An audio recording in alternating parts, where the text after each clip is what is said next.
Assalamu alaikum wa rahmatullahi wa barakatuh. Today we are presenting you the latest update from the Makkah Mukarramah.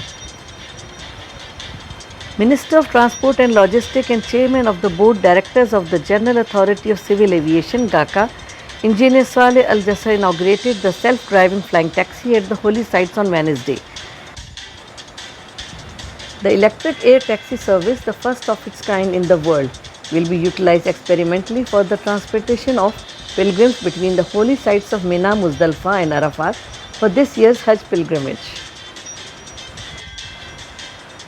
Air taxi is a small commercial aircraft that makes short flights on demand. The electric plane Lilium is one of the first aircraft that operates entirely on electric power. Referring to the operation of air taxis for the year's Hajj, GACA chief said that these unmanned aircraft will be used during the year's Hajj season mainly for emergency services as well as for the transportation of goods and medical supplies meant for the Hajj pilgrims at the holy sites.